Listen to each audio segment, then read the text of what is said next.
नमस्कार. मी राहुल कुलकर्णी.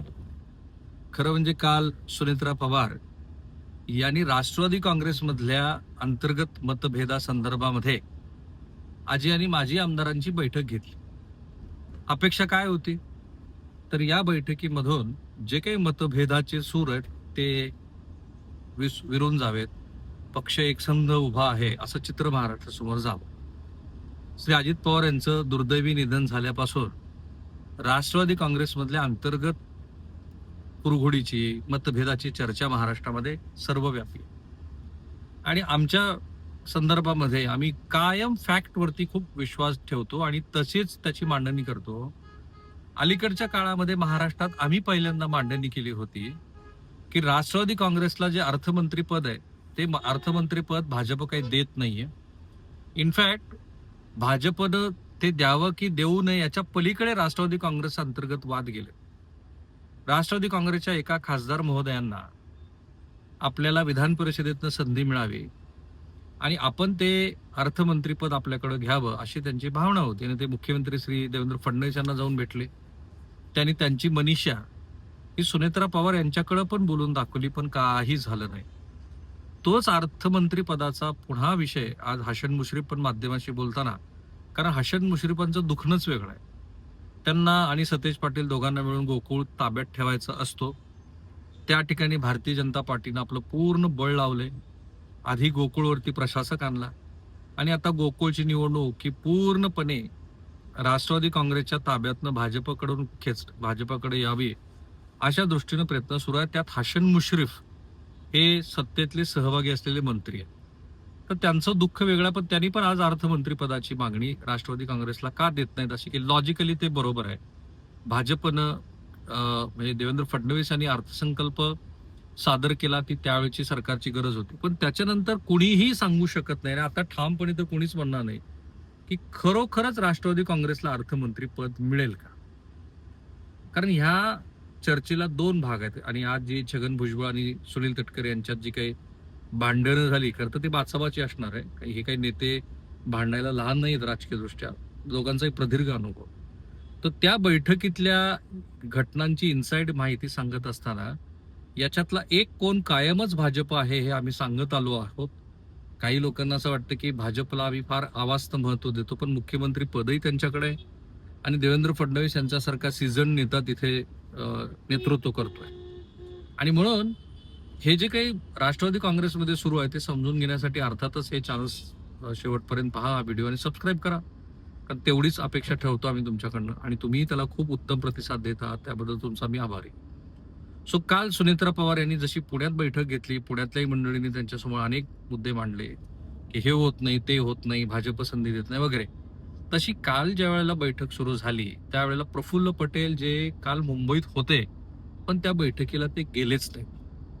एकूण असं दिसतं आहे की प्रफुल्ल पटेल किंवा सुनील तटकरे यांना नवनेतृत्व ज्या पद्धतीनं पक्षात हस्तक्षेप करत आहे ते आवडत नाही, पण सध्याच्या परिस्थितीमध्ये फार आपण काय करणार, कारण पक्षच त्यांच्या कुटुंबाचा आहे असा भाव त्यांचा असावा. सुनील तटकरे यांच्यासारख्या सीझन नेत्याची ही अवस्था आहे, प्रफुल्ल पटेल यांच्यासारख्या सीझन नेत्याची ही अवस्था. तर त्याच्यावरती सुनील तटकरे बोलायला लागले की आमच्यावरती टीका होते त्यावेळेला पक्षातले इतर लोक काही बोलतच नाही, आम्हीच का टीकेचे धनी. पण आता खरी तुम्हाला मोठी बातमी सांगतो ज्याच्यासाठी हे मी विश्लेषण करतोय की एक हळूहळू हळूहळू नेतृत्वामध्ये एक स्पेस तयार होत चाललाय. आता एक उदाहरण मला जे कळलं ते की एका राष्ट्रवादी काँग्रेसच्या माजी मंत्री विद्यमान आमदारांच्या मंदिराच्या संदर्भातला काही निधी सरकारनं दिला, जे की अजित पवार यांची त्यांची धारणा होती की तिथे मंदिराला निधी दिला पाहिजे. मग ते नेते हे श्री देवेंद्र फडणवीस यांचे आभार व्यक्त करण्यासाठी हातात पुष्पगुच्छ घेऊन वर्षा बंगल्यावरती गेले, तर तिथे श्री छगन भुजबळ आधीच हजर होते. छगन भुजबळ आहेत तेवढ्याच वेळात मध्ये सुनील तटकरे पण आले आणि नंतर प्रफुल्ल पटेल पण येऊन गेल्याचं कळलं, पण बातम्या त्याच्या इतक्या मोठ्या झाल्या नाही. दुसऱ्या दिवशी हेच नेते आता उपमुख्यमंत्र्यांना असं वाटायला नको की आपण फक्त मुख्यमंत्र्याचेच आभार मानले, म्हणून उपमुख्यमंत्र्यांचे आभार मानण्यासाठी सुनेत्रा पवार यांच्या बंगल्यावरती भेटायला गेले, तर तिथेही छगन भुजबळ हजर.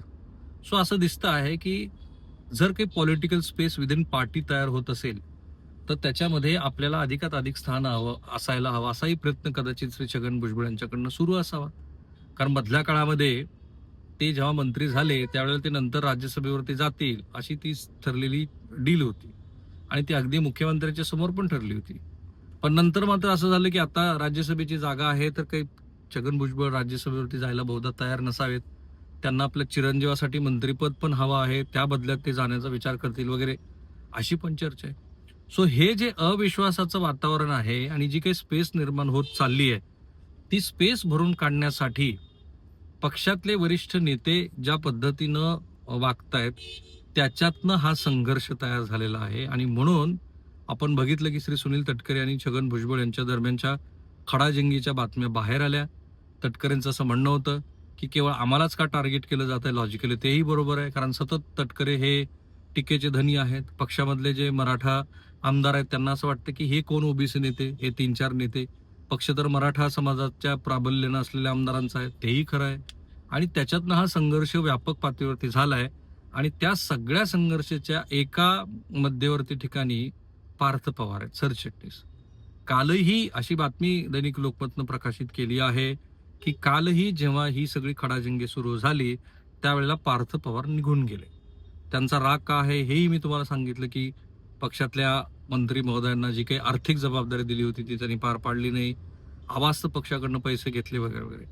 सो राष्ट्रवादी काँग्रेसमध्ये सद्यस्थितीमध्ये कमालीचं अविश्वासाचं वातावरण आहे. एक नेता दुसऱ्या नेत्याला बोलत नाहीये, बोललो तर ते कोणी कोणाला जाऊन सांगेल असंही त्यांना वाटतं. दुसरं, नेतृत्व बदलाच्या नव्या नेत्याच्या हातामध्ये पक्ष जात असताना जी काही खडाजंगी सुरू आहे त्या खडखडाट सुरू आहे, त्या खडखडाटामध्ये आपलाच बळी जायला नको अशी अनेकांना भीती वाटते. आणि त्यामुळे पक्षातली सुंदोपसुंदी ही अधिकच व्यापक पातळीवरती जाताना दिसते. पण सुनेत्रा पवार ह्या कितीही कणखर आहेत वगैरे असं म्हटलं तर त्यांचा एकूणच राजकीय अनुभव कमी आहे. आणि त्या ह्या नेते मंडळीला काय सांगणार, म्हणजे त्या काही छगन भुजबळांना जे अजित पवार सांगू शकत होते तशा शैलीत सांगू शकतात, त्या सुनील तटकरेला सांगू शकतात की प्रफुल्ल पटेलला. बरं, त्यांचे चिरंजीव पार्थ पवाराची काहीतरी वेगळी भूमिका मांडणी आहे. तर या खडखडाटीमुळं अशा बातम्या ह्या अधिक व्यापक होत जात आहेत आणि राष्ट्रवादी काँग्रेसच्या भवितव्यावरती नव्याने मोठं प्रश्नचिन्ह लावत जात आहे. किती काळ या पक्षात अशा पद्धतीचं घर्षण टिकेल आणि अंतिमतः काय बाहेर येईल याच्यावरती महाराष्ट्राचं आगामी राजकारण बऱ्यापैकी अवलंबून आहे. नाहीतरी रोहित पवारांनी सांगितलंच आहे की 30-35 आमदार हे राष्ट्रवादी काँग्रेसचे भाजपच्या तिकिटावरती लढतील. मला तीही शक्यता त्यांच्याही पक्षामध्ये वाटते. रोहित पवार हे सुद्धा आता एकला चालोराच्या भूमिकेत आहेत. कदाचित ते काँग्रेस पक्षाच्या बरोबर काहीतरी नवा विचार महाराष्ट्रामध्ये मांडतील आणि त्यातून आपली पुढची राजकीय वाटचाल करत राहतील असं दिसतंय. थोडक्यात महाराष्ट्राचं राजकारण कधीही स्थिर राहणार नाही अशीच सगळी तजवीज झाली आहे. काही प्रमाणात ती नियतीनं केली आहे, काही प्रमाणात या नेत्याच्या महत्वाकांक्षी. थांबूया आपण इथे. चॅनल सबस्क्राईब करायला विसरू नका. Thank you. Have a nice day.